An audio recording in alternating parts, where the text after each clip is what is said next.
अस्सलाम वालेकुम सर, ये पान। Thank you. सर सुबह से शाम हो गई, ना आपने कुछ खाया है ना कुछ पिया है, बस काम में ही मसरूफ हैं। क्या मतलब शाम हो गई? क्या वक्त हुआ है? सर शाम के 7 बज गए हैं। क्या 7 बज गए? उफ, सुबह से शाम हो गई और वक्त गुजरने का एहसास तक नहीं हुआ। सर अगर इजाजत हो तो आपसे एक बात पूछूं? हाँ हाँ, क्यों नहीं, पूछो। क्या पूछना चाहते हो? सर आप कई दिनों से सुबह से शाम तक काम में मसरूफ रहते हैं, आपको खाना खाने का वक्त तक नहीं मिलता, आप बहुत परेशान और बुझे बुझे रहते हैं, आखिर इसकी क्या वजह है? हाँ शकील, जब अपने खून के रिश्ते और नसीब ही इंसान से मुंह मोड़ ले तो बहुत मायूसी हो जाती है और फिर मसाइल भी बहुत बढ़ जाते हैं। सर आपकी बात बिल्कुल दुरुस्त है, मगर इस तरह की बेबसी और मायूसी तो मसाइल का हल नहीं है। शकील, ये सब कुछ इंसान के बस में नहीं होता। लाख भूल जाने के बावजूद अपनों के दिए हुए जख्मों के निशान बाकी रह जाते हैं। सर पूछ सकता हूँ किसने आपको क्या दुख पहुंचाया और किस लिए? शकील, इतना मजबूर कर रहे हो तो फिर सुनो। रब ताला का मुझ पर इतना करम था कि माँ बाप की दुआओं से मेरे पास मेरी सोच से भी बहुत कुछ था। इतनी दौलत थी कि मैं सोच भी नहीं सकता था कि इस दौलत को आखिर कहाँ करूंगा। और फिर अचानक एक दिन ऐसा हुआ कि बेटा इतना काम करते हो, रात दिन की इस मसरूफियत से तुम्हारी तबीयत नासाज हो जाएगी। जी बिल्कुल दुरुस्त फरमा रहे हैं अंकल आप। दरअसल अब्बूजान की वफात के बाद सारा बिजनेस और उसकी देखभाल मुझे संभालनी पड़ गई है। हाँ बेटा, अल्लाह बख्शे तुम्हारी वालदा वालिद को, बहुत सारी दुआएं हैं तुम्हारे साथ उनकी। बस वो तुम्हारी खाला ये चाह रही थी कि किसी दिन टाइम निकाल के आओ, घर पे बैठें और तुम्हारी और हुंजा बेटी की शादी की तारीख पक्की करें। जी जी जरूर अंकल, खाला को मेरा सलाम कहिएगा। दरअसल अब्बू की पुराने दौर की ना दोस्तों के साथ कोई डील चल रही थी। उनके शेयर में और टेंडर में ना उनके दोस्त कोई गड़बड़ कर रहे थे।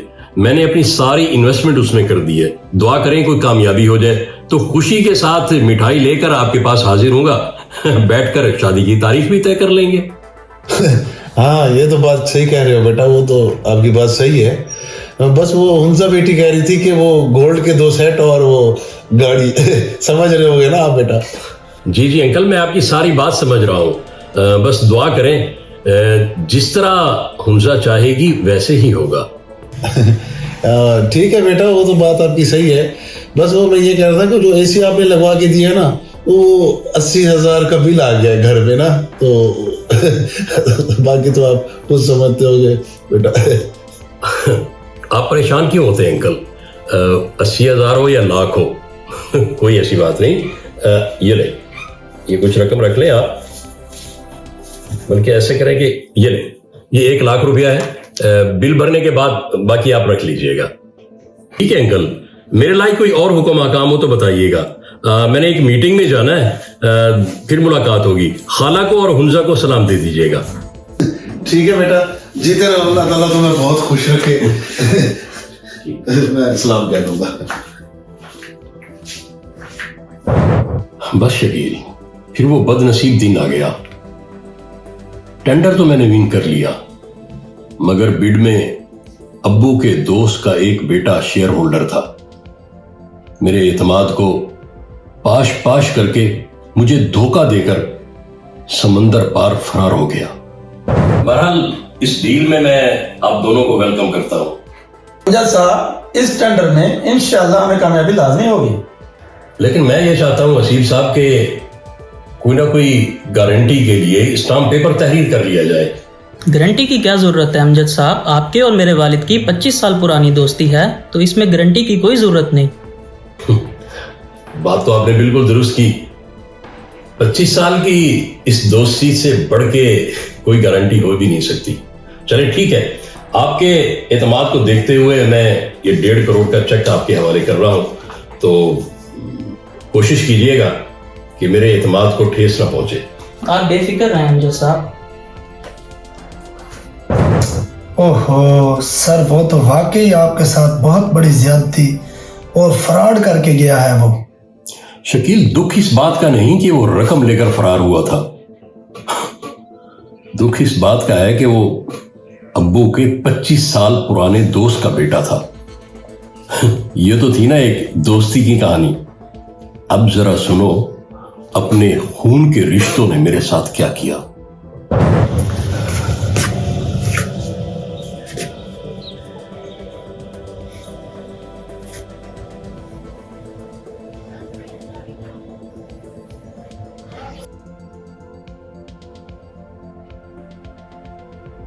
हेलो जी जी अंकल, मैं अमजद बात कर रहा हूँ। आमजा बेटा, क्या हाल है? ठीक हो?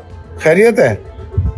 अंकल, गजब हो गया, मैं लुट गया, बर्बाद हो गया अंकल। आखिर हुआ क्या है बेटा? कुछ बताओ तो सही। जी वो अब्बू का एक पुराना दोस्त था ना, शाकिर, उसका बेटा 1.5 करोड़ का फ्रॉड करके मुल्क से भाग गया है। मेरा तो कुछ भी नहीं बचा। मैंने तो अपना घर भी बेचकर उस शेयर में लगा दिया था।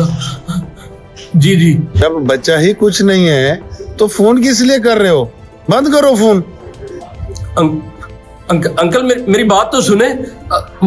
आंटी से हेलो हेलो हेलो अंकल मेरी बात तो सुन ले। मैं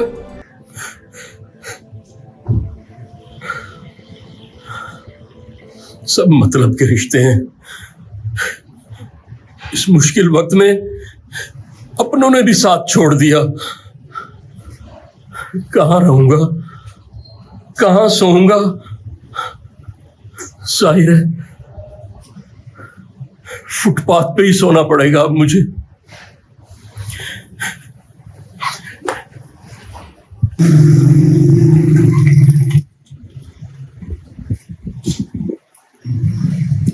अच्छा हुआ तुम मुझे यहाँ मिल गए।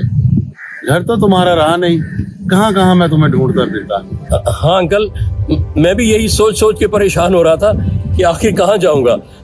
मैंने सोचा कि कुछ दिन आपके घर में रह लेता हूँ। आपने खाला को तो कुछ नहीं बताया ना? मेरी बात गौर से सुनो अमजद, हमारे घर आने की जरूरत नहीं है और रिश्ते का भी इनकार समझो। और हुंजा बेटी के लिए रिश्तों की कोई कमी नहीं है। और ये तुम्हारी खाला का पैगाम तुम्हारे लिए है। हटो आगे से, हटो हटो हटो हटो। अंकल ओहो सर, वाकई बहुत दुख और अफसोस हो रहा है आपकी सारी कहानी सुनकर। मगर माशाअल्लाह अब तो आपके हालात सर। हाँ, शुक्र है अल्लाह का। रब ताला का बहुत एहसान है मुझ पर। मैं अपने पैरों पर दोबारा से खड़ा हो गया हूं। अपना ऑफिस भी बना लिया है और अपना एक फ्लैट भी ले लिया है। मगर शकील, दुख इस बात का है कि मेरे उन रिश्तेदारों ने आज तक मुझसे ये तक नहीं पूछा कि मैं किस हाल में हूं। चैनल सब्सक्राइब करके बेल आइकन प्रेस करें। वीडियो लाइक करके दोस्तों में शेयर जरूर करें।